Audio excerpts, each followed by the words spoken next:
As democracias podem limitar a liberdade? Quer saber? Vem com a gente.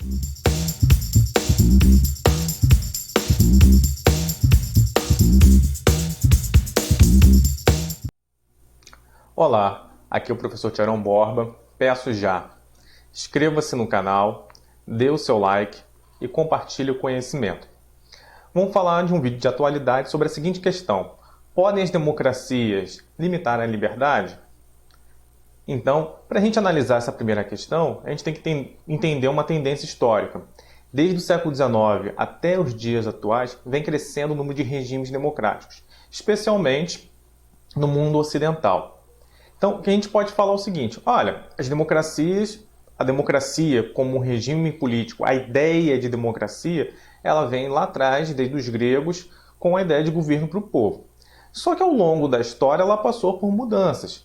E esse crescimento da democracia no mundo hoje, ela não é um sistema puro. Ela passa por diferentes noções em cada país. Cada país ela adota instituições democráticas que funcionam de maneira diferente. Então não adianta somente nós nos atermos à questão da definição que vem lá de trás e que às vezes não serve para a gente entender como os regimes democráticos funcionam atualmente, para tentar entender como ela se relaciona com a liberdade.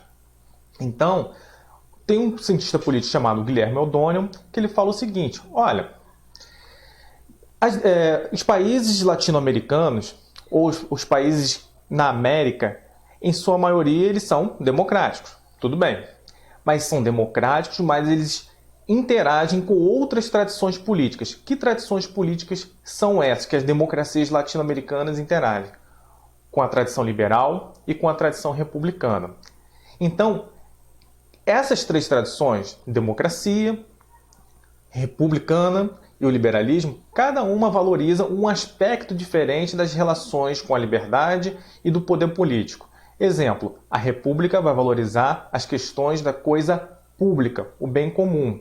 O liberalismo é uma tradição que vai enfatizar a liberdade, principalmente defender as liberdades individuais. E a democracia vai se tornar muito mais um procedimento de aferição, de quantificar como a maioria consegue impor uma questão sobre uma minoria, as vontades decididas a partir do voto. Então, é isso que o Guilherme O'Donnell vai chamando a atenção. Essas três tradições, elas convivem. Ah, Tiarão, quer dizer que cada país vai fazer da mesma forma essas tradições? Não. Existem países que vão o quê? Enfatizar mais a questão liberal, a questão mais das liberdades individuais. Outros países vão enfatizar mais a questão o quê? Da república, né? O apreço ao bem comum, as instituições que vão cuidar da coisa pública. Outros países vão enfatizar menos as questões democráticas, vão se tornar um pouco mais elitistas em alguns tipos de decisões. Mas isso varia de país para país. A maioria dos países hoje na América, eles são o quê? Democráticos, mas convivem de maneira diferente com a liberdade. Então, vamos acompanhar cada ideia aqui de cada tradição e de como se relaciona com a liberdade para a gente encaminhar a discussão e você aí de casa entender como as democracias podem limitar, sim, a liberdade. Agora eu estou afirmando, já não é mais uma pergunta, e eu vou te mostrar. Então, falando do liberalismo. O liberalismo é uma doutrina social com uma trajetória extremamente longa historicamente. Não há um consenso de quando ela começa. Existem autores que enfatizam mais alguns autores ou outros quando tratam da questão da liberdade. Então, assim, de maneira geral, o liberalismo é uma doutrina social que enfatiza as questões de como lidar com as liberdades. E liberdade, estou falando em vários sentidos. Exemplo, o Norberto Bobbio, ele, no seu dicionário de política e também num livro chamado Democracia e Liberalismo, ele coloca a questão do liberalismo já presente em Hobbes, Thomas Hobbes. E Thomas Hobbes é um caso extremamente interessante para a gente tentar entender a relação do liberalismo com a liberdade. Muito se deturpa muito hoje a questão do liberalismo como você possa fazer o que você bem entender. Não. O pensamento de Hobbes começa o seguinte: ele viveu do século XVI para o século XVII. e conviveu na sua época com as guerras de religião. Quer dizer o seguinte, lá no século XVI, se vocês estiverem lembrados das aulas de história, tivemos o rompimento da cristandade no mundo ocidental. Quer dizer, o catolicismo perdeu seu predomínio sobre a questão da fé cristã. Existiram a formação de outras religiões cristãs. E nessa formação de outras religiões, houveram embates, e embates físicos entre protestantes e católicos. Então o Hobbes olhou para aquela situação e falou, olha, a gente está vivendo em um estado de natureza, as pessoas estão morrendo. Então como que a gente resolve essa vida onde as pessoas estão morrendo de morte matada? Quer dizer o seguinte, ele achava que as pessoas deveriam morrer de morte natural, porque adoeceram, envelheceram e tudo mais. Como se resolve? Ele fala o seguinte, olha, a gente tem que criar uma estrutura superior a toda a sociedade que imponham regras claras de convivência para que as pessoas não possam matar umas às outras. Ele está falando, Hobbes ele também é muito alinhado ao pensamento da criação e teorização das monarquias absolutas. Mas olha, preste atenção no que ele está falando, ele não quer que as pessoas morram, ele está defendendo o direito à vida. Você só pode exercer a sua liberdade ou qualquer outra liberdade a partir do momento que você tem a sua vida assegurada. Então Hobbes fala o seguinte, o Estado ele tem que atuar como um Leviatã. Leviatã era um monstro mitológico que absorvia a tudo e a todos. E assim, para Hobbes, deveria agir o Estado, absorvendo a tudo e a todos que não o quê? Não andassem em conjunto com a unidade de regras estabelecidas para o bem comum, para que as pessoas pudessem conviver e morrer de velhice, não porque tinham algum dissenso sobre as questões religiosas. Então ele foi muito alinhado ao pensamento das monarquias absolutas como um teórico, e isso é verdade, mas também ele inicia a questão do quê? Do contrato social, a questão do direito naturalista, que você, como ser humano, você tem direitos inalienáveis. Quando você tem direitos, você pode exercer ou não pode exercer. E tem direitos que não podem ser retirados de você. E um desses direitos é a vida. A partir do momento que você tem a vida é o fator essencial para você operacionalizar todas as outras liberdades. Então, vejam o seguinte, que ele precisa limitar as ações das pessoas, as pessoas não podem fazer o que quiser, para que o quê? Se exista a liberdade. Então, o limite da liberdade é também, paradoxalmente, a possibilidade de exercer a liberdade. Então, Thomas Hobbes, dentro do liberalismo, dentro dessa tradição, já coloca essa ideia para a gente.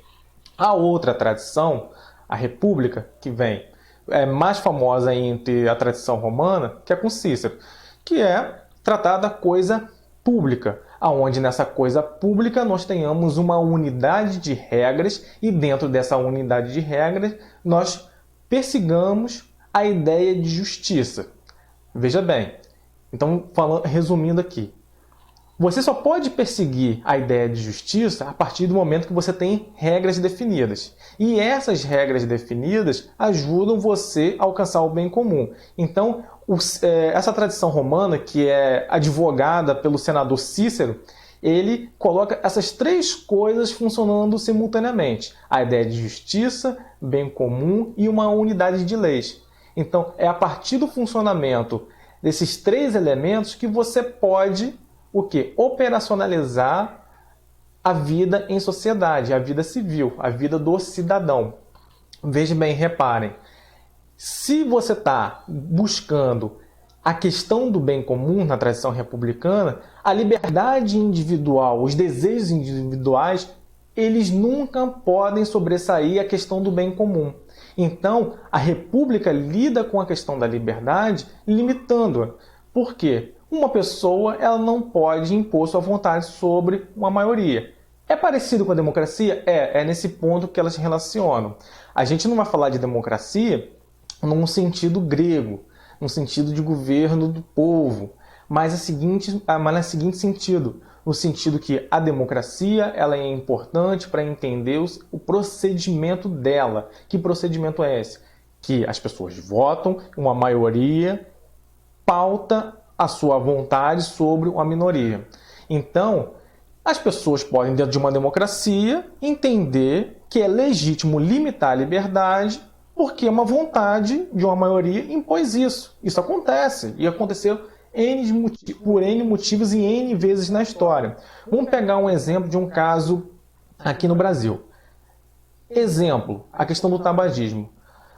A sociedade médica, ela entendeu em um momento na nossa história brasileira que o tabaco faz mal à saúde. Você fumar um cigarro habitualmente faz mal. Então, tem que existir algum tipo de limitação ao acesso ao cigarro para que as pessoas tenham uma vida mais saudável. Agora, a questão do cigarro começou a ser pautada pouco a pouco, especialmente a questão dos jovens fumantes. Então, quando esses jovens fumantes estavam com um número muito elevado, a sociedade começou a entender o seguinte: olha, alguma coisa a gente tem que fazer. Então, a pauta colocada pelos médicos entrou tanto no discurso político da sociedade civil quanto na sociedade política. E eles entenderam que democraticamente alguma coisa tinha que ser feita.